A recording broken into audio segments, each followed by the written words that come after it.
This is going to be for posterity. I believe it's August 1st, 2018.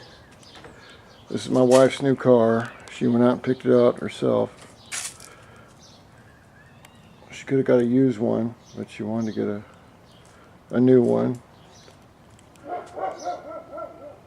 It's a 2018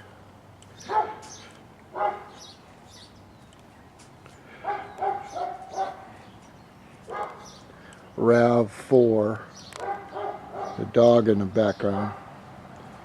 And I asked her, she doesn't even know if it's got a V4 or V6 in it. She didn't even bother asking them.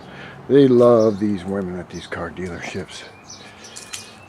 Now, I did this on purpose so that when she went down and picked out her own car, I was not there. Even though I'm a car expert, I was not there. The reason for that is very simple. Is because when I go and get my dream car, it's not going to say this RAV4 on it, which is kind of cool.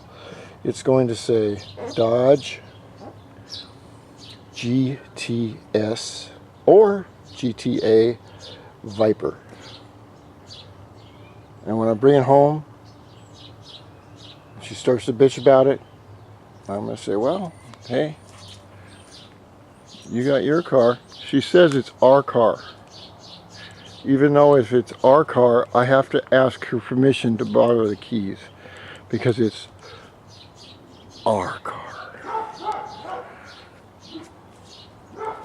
It's kind of cool looking. Haven't ridden in it yet. I'm kind of staying away from it as much as possible because I'm setting up for my car when it comes in, which probably won't ever happen.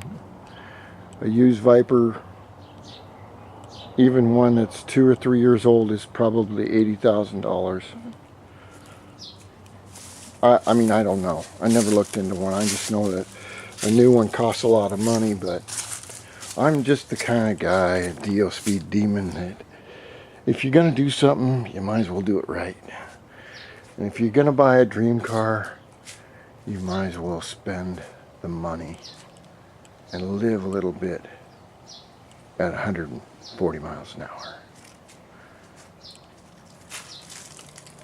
This is DIOSpeedDEMON with our new addition to the family. Rock on.